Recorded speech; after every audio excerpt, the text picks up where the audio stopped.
Hello guys, नमस्कार। आपका economics 024 YouTube channel पर भरपूर स्वागत और अभिनंदन करते हैं।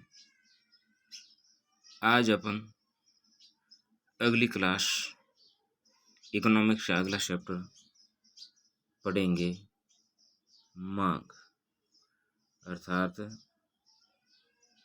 डिमांड। मांग किसे कहते हैं, मांग का क्या अभिप्राय है और इसके क्या क्या तत्व होते हैं, उसके बारे में विस्तृत से अध्ययन करेंगे। सबसे पहले बात करते हैं मांग का अर्थ। मांग का अर्थ अर्थात मांग किसे कहते हैं। जब एक उपभोक्ता एक निश्चित समय पर एक निश्चित कीमत पर वस्तु की एक निश्चित मात्रा खरीदने के लिए तैयार या तत्पर होता है, उसे वस्तु की मांग कहते हैं। कहने का मतलब ये हुआ, जब किसी व्यक्ति के द्वारा अपने पास प्राप्त साधनों के द्वारा वस्तु को खरीदने के लिए और साधनों को त्यागने के लिए तत्पर हो, तैयार हो, उसे मांग कहा जाता है।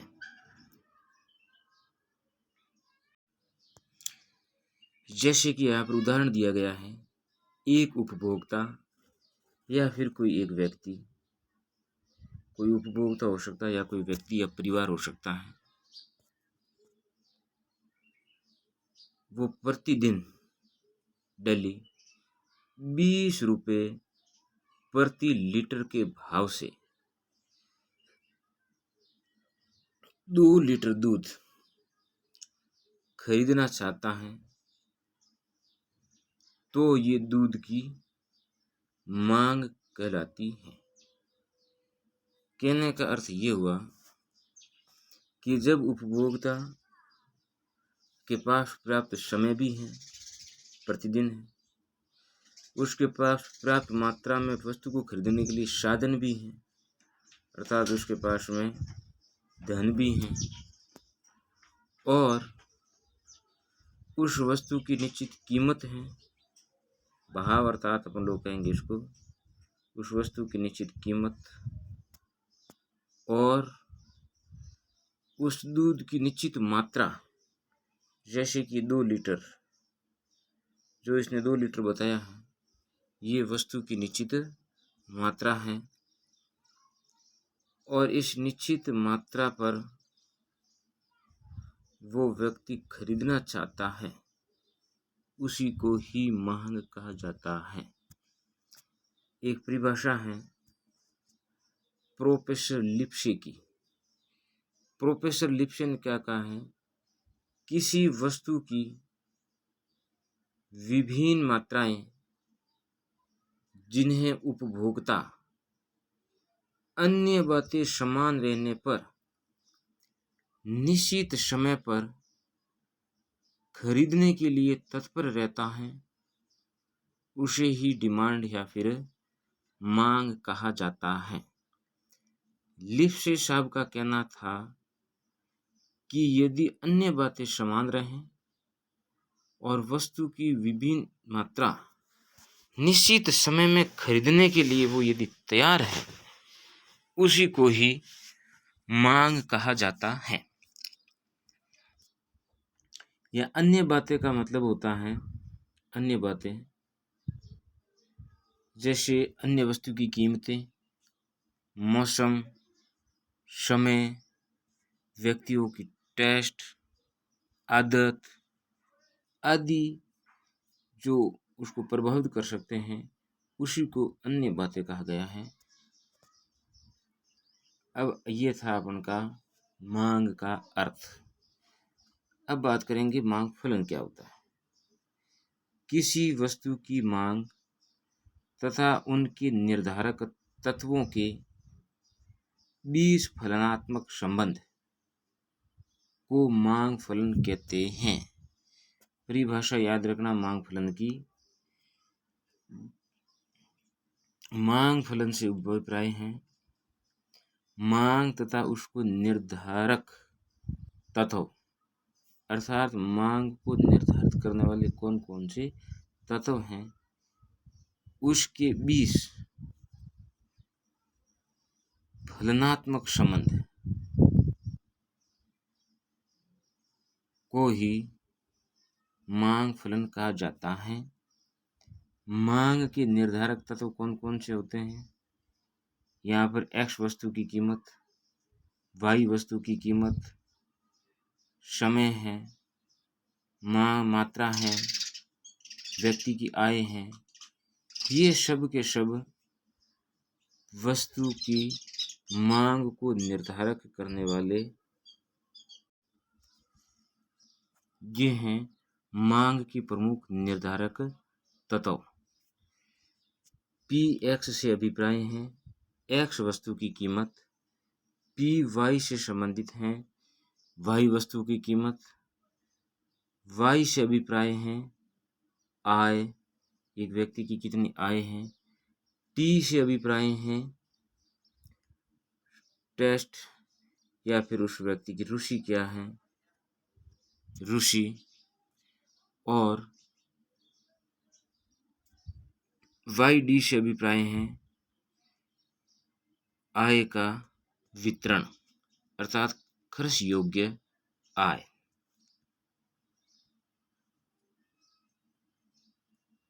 आगे हैं मांग फलन के प्रकार। मांग फलन को दो भागों में बांट के अध्ययन करते हैं, व्यक्तिगत मांग फलन और बाजार मांग फलन। व्यक्तिगत मांग फलन एक बाजार में एक उपभोक्ता की मांग की गई मात्रा या मांगी गई मात्रा तथा उसको निर्धारक तत्वों के बीच फलनात्मक संबंध को व्यक्तिगत मांग फलन कहते हैं। कहने का अभिप्राय ये हुआ, व्यक्तिगत मांग फलन से अभिप्राय ये ध्यान रखना कि बाजार के अंदर एक व्यक्ति द्वारा मांगी की वस्तु को जो निर्धारक और निर्धारक तत्वों के बीच जो फलनात्मक संबंध पाया जाता है उसे व्यक्तिगत मांग फलन कहा जाता है। दूसरा है बाजार मांग फलन। बाजार में वस्तुओं की मांगी गई कुल मात्रा तथा उसको निर्धारित करने वाले तत्वों के बीच फलनात्मक संबंध को बाजार मांग फलन के नाम से जाना जाता है। इनका जो सूत्र होगा, शायद व्यक्तिगत मांग फलन हो, शायद बाजार मांग फलन हो, इनका सूत्र होगा dx, ये है वस्तु की मांगी गई मात्रा, ये है f का अभिप्राय फलन, px से अभिप्राय है x वस्तु की कीमत, py से अभिप्राय है y वस्तु की कीमत या फिर उससे संबंधित वस्तु की कीमत, t से यहाँ पर अभिप्राय है आदत या रुचि, और y से यहाँ पर है अभिप्राय एक व्यक्ति की आय। और जब ये बाजार के अंदर लिया जाएगा तो ये px बाजार फलन के अंदर डिमांड ऑफ मार्केट फलन ऑफ px, x वस्तु की कीमत, py संबंधित वस्तु की कीमत, t आदत लोगों की रुचि, p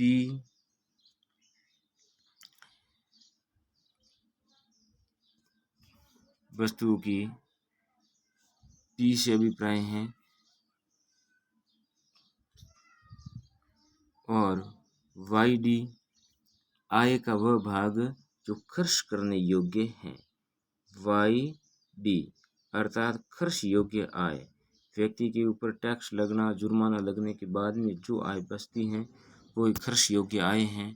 और यहाँ पर एन पी या फिर यहाँ कभी कभी एन भी लिखा जा सकता है, वो होता है पॉपुलेशंस, जनसंख्या, पॉपुलेशंस या जनसंख्या। ये है बाजार मांग फलन का फॉर्मूला। या इसको शॉर्टकट भाषा में अपन लोग लिख सकते हैं। फलन को लिखेंगे x बराबर f कोष्टक p। ज़्यादातर जब एग्जाम के अंदर अवश्य पूछा जाता है कि मांग फलन का सूत्र है, तब ये लिखा रहता है। NCERT की बुक्स ये है के अंदर ये सूत्र दे रखा है। x वस्तु की मांगे की मात्रा, f फलन है और p वस्तु की कीमत है। या x का मान कीमत पर निर्भर करता है, अर्थात x परतंत्र परिवर्तित चर है और p स्वतंत्र चर है। अर्थात हम लोग फॉर्मूला लिखते हैं x बराबर फलन p। यहाँ पर x जो है वो प्राइस पर निर्भर करती है, अर्थात ये आश्रित चर हैं और p यहाँ पर स्वतंत्र चर है। आपसे पूछा जाए कि इस फलन के अंदर x बताना आश्रित चर और phi है वो स्वतंत्र चर है, अर्थात x हमेशा वस्तु की मांग हमेशा कीमत पर निर्भर करती है। जब कीमत में उतार चढ़ाव होगा तो मांग के अंदर भी उतार चढ़ाव होगा। अब इसको फलन के रूप में दर्शाया गया है। उदाहरण के रूप में x 0, 1, 2 और 3, y 10, 15, 18 और 20। इसके बीच फलनात्मक संबंध बताया गया है। जब फलन 0, 1, 2, 3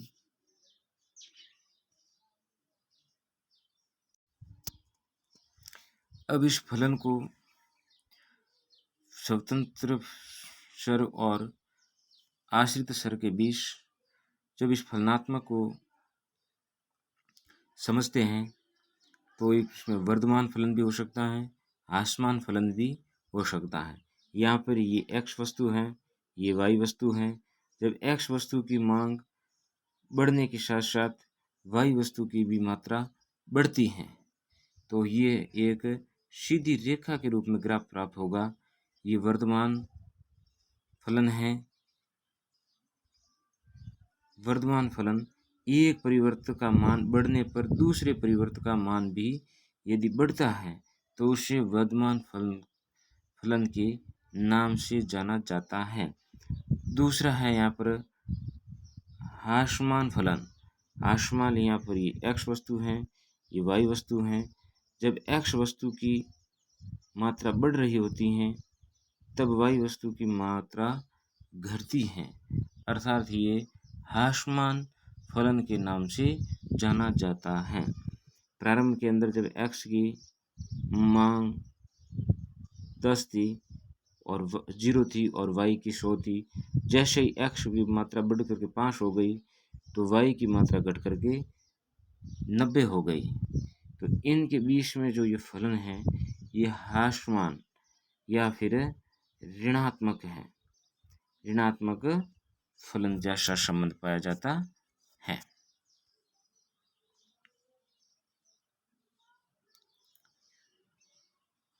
अगला है मांग के प्रकार, टाइप ऑफ डिमांड।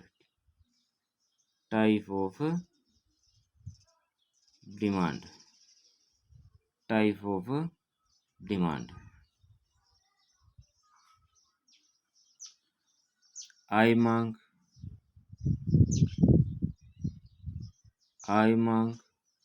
कीमत मांग, आड़ी या फिर तरसी मांग। आय मांग को वापस दो भागों में विभाजित कर रखी, श्रेष्ठ वस्तुएं और घटिया वस्तुएं। आड़ी मांग को भी दो भागों में प्रतिस्थापन वस्तुएं एवं पूरक वस्तुएं, इन दोनों में विभाजित की गई है।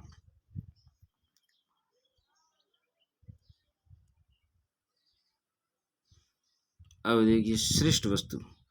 आय के आधार पर जब किसी व्यक्ति की आय बढ़ती है तो उस वस्तु की मांग मात्रा यदि बढ़ती है तो वह श्रेष्ठ वस्तु होगी। श्रेष्ठ वस्तु की गणना आय मांग के आधार पर करते हैं।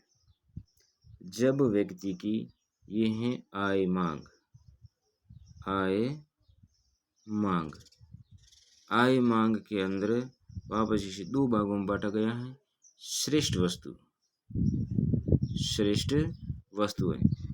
यहाँ पर ये y अक्ष है, ये x अक्ष है, यहाँ पर ये O है, यहाँ पर आय ले रखी है, यहाँ पर वस्तु की मांग, वस्तु की मांग, वस्तु की मांग ली गई है। जब व्यक्ति की आय 100 रुपये थी तो उस व्यक्ति के द्वारा किसी वस्तु की मांग 10 इकाई थी। जैसे ही उस वस्तु की कीमत, उस वस्तु व्यक्ति की आय बढ़ करके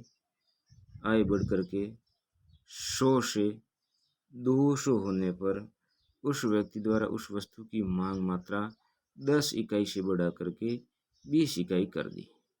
इसी प्रकार के उसकी आय बढ़ती जाएगी और उस व्यक्ति की द्वारा वस्तु की मांग बढ़ती जाएगी, अर्थात धनात्मक संबंध के रूप में होता है। तो आय और श्रेष्ठ वस्तुओं की मांग के बीच हमेशा धनात्मक संबंध पाया जाता है।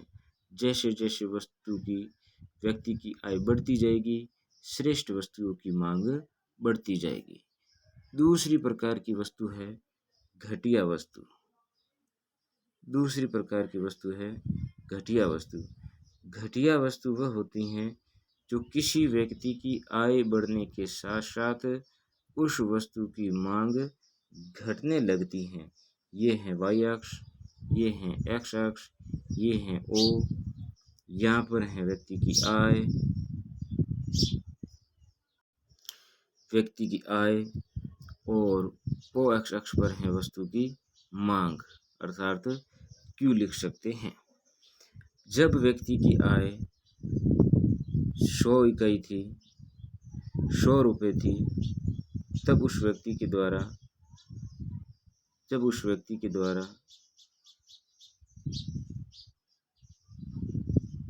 20 इकाई की मांग करता था।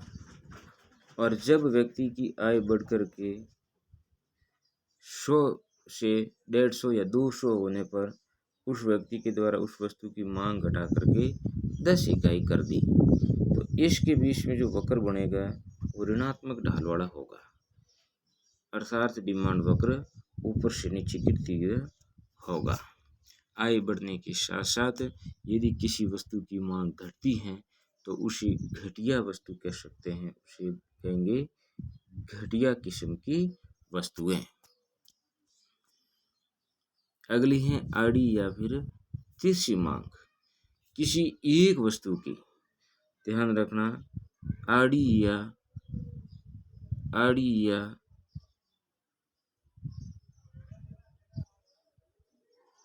या तिरछी मांग वह होती हैं जब किसी एक वस्तु की x वस्तु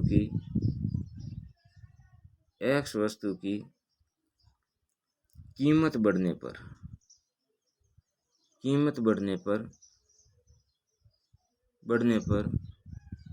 y वस्तु की मांग बढ़ जाना, y वस्तु की मांग बढ़ना, अर्थात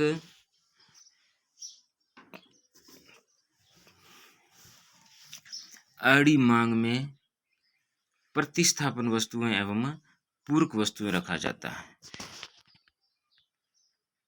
प्रतिस्थापन वस्तुएं वह होती हैं किसी एक वस्तु के स्थान पर दूसरी वस्तु को प्रयोग में लाना।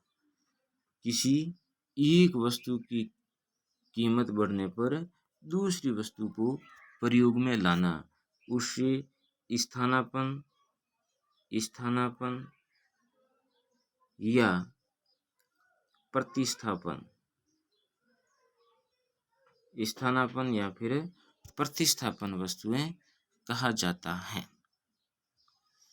प्रतिस्थापन वस्तुओं का मांग वक्र हमेशा धनात्मक आकृति का बनेगा। प्रतिस्थापन वस्तु हैं ये इसका जो ग्राफ बनेगा वो होगा प्रतिस्थापन वस्तु का जो ग्राफ होगा वह होगा ये एक्स वाई अक्ष, ये एक्स अक्ष, ये अपन का एक्स अक्ष है, ये वाई अक्ष है, यहाँ पर ओ है, यहाँ वाई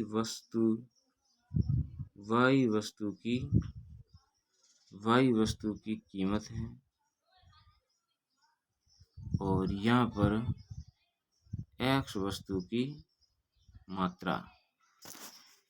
पहले मैंने परिभाषा बता दी है। प्रतिस्थापन वस्तुएं वह होती हैं जो एक वस्तु के स्थान पर दूसरी वस्तु को प्रयोग में लाया जा सकता है, उसे प्रतिस्थापन वस्तु कहा जाता है।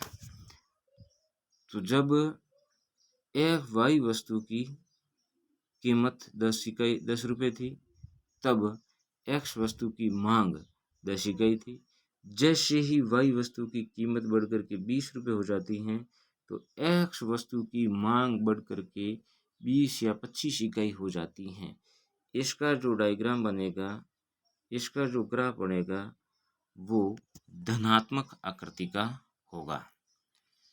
प्रतिस्थापन वस्तुओं का उदाहरण, जैसे मैंने कहा ना, एक वस्तु की कीमत बढ़ने पर दूसरी वस्तु की मांग मात्रा बढ़ जाना। जैसे चाय व कॉफी, जब चाय की कीमत 10 रुपये थी, तब वस्तु कॉफी की मांग 10 इकाई थी, और जब चाय की कीमत 10 रुपये से बढ़ के 20 रुपये हो जाती हैं, तो चाय की मांग घट जाएगी और कॉफी की मांग क्या हो जाएगी, बढ़ जाएगी। इस प्रकार की वस्तुओं को प्रतिस्थापन वस्तुएं कहा जाता है। जैसे चाय व कॉफी हैं, पेन तो पेंसिल हैं, ये उदाहरण चीनी व गुड़ हैं। ये सब प्रतिस्थापन वस्तुओं के उदाहरण हैं। अगली जो वस्तु है वो है पूरक वस्तु।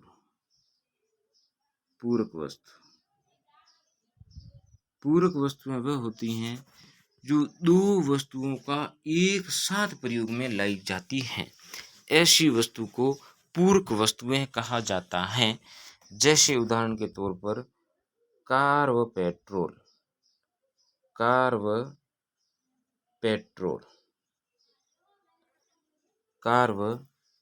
पेट्रोल, पेन व स्याही, दाया और बाह्य पैर का जूता आदि ये पूरक वस्तुओं के उदाहरण हैं। पूरक वस्तुओं के अंदर एक वस्तु की कीमत बढ़ने पर दूसरी वस्तु की मांग घट जाना, अर्थात दोनों के बीच ऋणात्मक संबंध पाया जाता है। उदाहरण के रूप में, जैसे जब कार की कीमत बढ़ जाएगी तब कारें लोग कम खरीदेंगे, तो पेट्रोल की मांग कम हो जाएगी। ये हैं पूरक वस्तुओं का डायग्राम। ये वाई अक्ष है, ये एक्स अक्ष है। यहाँ पर वाई वस्तु की कीमत है, यहाँ एक्स वस्तु की मांग है। दोनों के बीच में जब संबंध का रेखा चित्र बनाएगा वो हमेशा ऋणात्मक रूप का बनता है। अब है कीमत मांग। वस्तु की कीमत और वस्तु की मांगी गई मात्रा के बीच संबंध को बताती है। जब एक्स वस्तु की कीमत और एक्स वस्तु की मात्रा, जैसे जैसे वस्तु की कीमत बढ़ेगी तो उस वस्तु की मांग घट जाएगी, और जैसे जैसे उस वस्तु की कीमत घटेगी तो उस वस्तु की मांग बढ़ जाएगी। आगे अब हम लोग अध्ययन करेंगे मांग तालिका। वह तालिका जो वस्तुओं की कीमत व वस्तु की मात्रा के बीच संबंध को बताती हैं उसे मांग तालिका कहते हैं। मांग तालिका की सामान्य परिभाषा बन जाएगी वस्तु की कीमत और उस कीमत पर मांगी गई वस्तु की मात्रा के आंकड़ों को जब किसी तालिका के अंदर व्यक्त किया जाता है उसे मांग तालिका कहा जाता है। मांग तालिकाएं दो प्रकार की होती हैं, व्यक्तिगत मांग तालिका और बाजार मांग तालिका।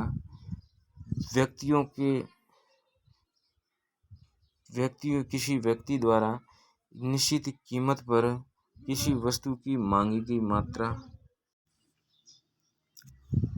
अर्थात जब किसी अकेले व्यक्ति के द्वारा जब वस्तु की निश्चित कीमतों पर वस्तु की मांगी गई मात्रा को जब तालिका के रूप में दर्शाया जाता है उसे व्यक्तिगत मांग तालिका कहा जाता है। जब वस्तु की कीमत 1 रुपये थी उस व्यक्ति के द्वारा 15 इकाई की मांग करते थे। जब वस्तु की कीमत 2 रुपये हो गई तब उसकी मांग 10 इकाई कर दी। जब वस्तु की कीमत 3 रुपये हो गई तब उसकी मांग 6 हो गई और जब वस्तु की कीमत 4 रुपये हो गई तब उसने वस्तु की मांग घटा करके मात्र 3 रुपये हो गई। इनको जब तालिका के अंदर प्रदर्शित करते हैं तब इसे व्यक्तिगत मांग तालिका के नाम से जाना जाता है। बाजार मांग तालिका विभिन्न व्यक्तियों द्वारा एक या दो से अधिक व्यक्तियों द्वारा वस्तु की निश्चित कीमत पर मांगी गई वस्तु की मात्रा को जब जोड़ा जाता है उस योग को बाजार मांग तालिका कहा जाता है।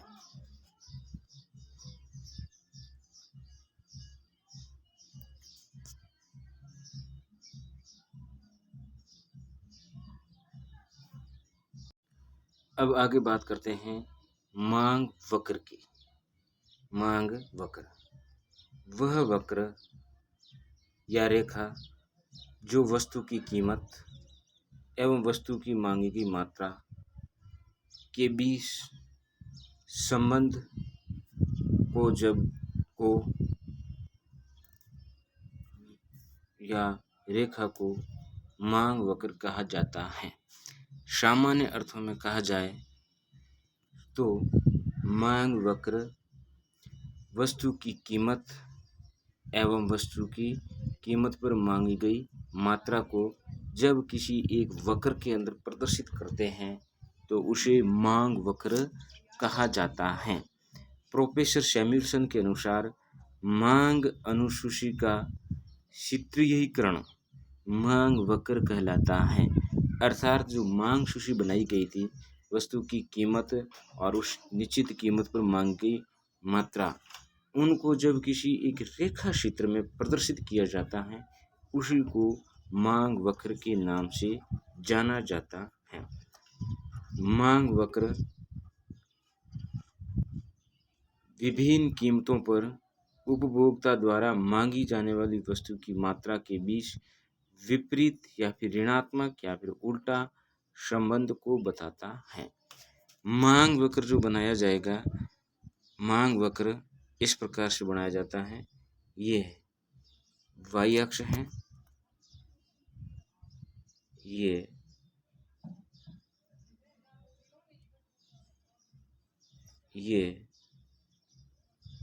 y अक्ष है, ये x अक्ष है, y अक्ष, ये x अक्ष, ये O है। यहाँ पर वस्तु की कीमत है और यहाँ पर मांगी जाने वाली मात्रा है। जब वस्तु की कीमत को अपन लोग दर्शा रहे 1, 2, 3, 4, 5 और मांगी जाने वाली